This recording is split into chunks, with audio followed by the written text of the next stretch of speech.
Kita ke informasi selanjutnya, seorang mantan guru honorer nekat membakar sekolah tempatnya pernah mengajar.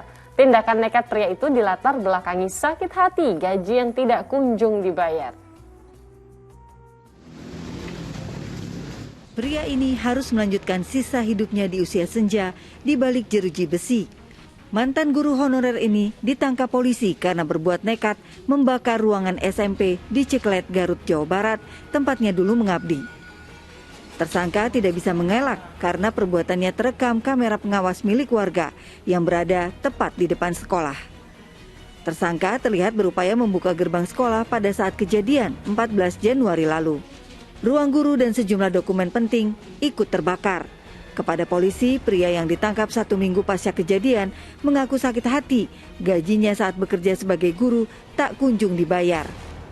Tersangka yang berinisial MA ini, gitu kan, pernah tidak diberikan haknya sebagai tenaga honorer di periode 96 sampai 98 di SMA 1 Negeri Ceklet itu, di mana pihak Bapak Kepala Sekolah dia itu ada hak sebagai tenaga honorer sebesar 6 juta tidak diberikan kepada tenaga honorer yang menjadi tersangka MA.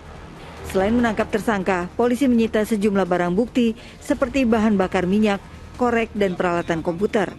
Tersangka dijerat pasal perusakan fasilitas negara secara sengaja dengan ancaman 12 tahun penjara. Eko Setiabudi melaporkan dari Garut, Jawa Barat. Astagfirullahalazim. Ini lagi-lagi pemirsa ya, tersangka pasti kecewa karena tersulut emosinya gitu. Kecewa karena honornya tidak dibayar setelah bekerja 3 tahun. Nah Ustaz, ini kita kembali ke hal yang baru saja kita omongin ya Ustaz ya, masalah emosi dan amarah gitu. Memang betul pasti kecewa sekali rasanya, namun juga tindakannya tidak bisa dibenarkan. Lantas Ustaz, apa yang sebaiknya dilakukan ketika kita sedang dirundung emosi terlebih sakit hati Ustaz ini? Iya ya, ini sebetulnya di Al-Quran itu berulang-ulang kali ya disebutkan bahwa wasta'inu bisobri wassalah inallaha ma'as-sabirin gitu ya. Mohonlah pertolongan kepada Allah itu dengan sabar dan sholat. Allah bersama orang-orang yang sabar. Artinya kan sebetulnya marah itu akan menghilangkan kontrol ya terhadap diri kita sendiri.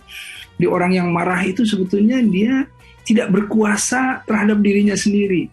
Lihat kalau orang yang marah itu akan membuat menurunkan izzah atau kehormatannya sendiri dengan perkataan-perkataan yang tidak baik, ya, dengan perlakuan yang tidak baik, apalagi marah dengan cara yang destruktif seperti ini. Ini juga sudah bukan hanya menurunkan kehormatannya, tapi sudah merugikan orang lain. Dan di sini jelas sekali ya, la taghdab walakal jannah kata Rasulullah SAW. Jadi jangan kamu marah ya, kalau kamu bisa menahan amarah itu jannah bersama kamu, itu surga kata Rasul itu. Ya, dan kemudian lemah lembutlah terhadap sesama ya, zikir, istighfar, ta'awudz. Jika kemudian sudah masuk itu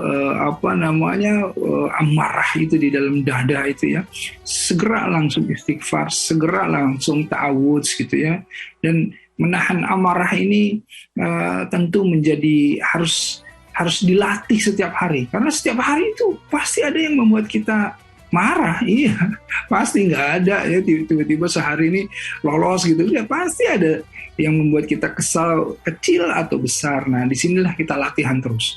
Orang yang berlatih setiap harinya, dia terbiasa menghadapi peristiwa-peristiwa di depannya dan bisa mengkontrol emosinya, insya Allah ya, ini orang-orang yang masuk ke dalam ketakwaan, wa'iddat lil muttaqin ya, orang-orang yang wal kadhi minal qais, orang yang bisa menahan amarahnya gitu.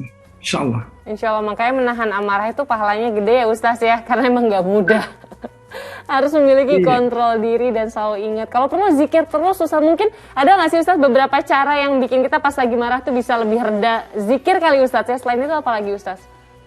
Ya, istighfar. Yang jelas itu istighfar ya. Astagfirullahaladzim itu memohon ampunan. Terus kalau lagi berdiri ya, dia harus duduk. Kalau dia duduk masih marah, dia tidur aja gitu. Kalau masih marah juga, dia kemudian sholat. Jangan banyak bergerak kalau lagi marah. Kenapa? Karena dia bergolak, itu api di dalam darah itu kan setan yang memasukkannya gitu. Wudhu itu akan kemudian mendinginkan dia. Kalau perlu mandi gitu, air dingin gitu. Insya Allah. Insya Allah. Terima kasih Ustaz. Jadi ada tips ya untuk kita semua kalau lagi marah. Paling benar adalah sering-sering istighfar, kalau bisa berwudu, dan ubah posisi kita saat itu ya Ustaz. Kalau diri duduk berbaring, lakukan sampai emosi kita reda. Aduh, mudah-mudahan deh. Jadi nggak ada lagi nih Ustaz aksi-aksi spontan yang merugikan kalau lagi marah ya. Baik, pemirsa.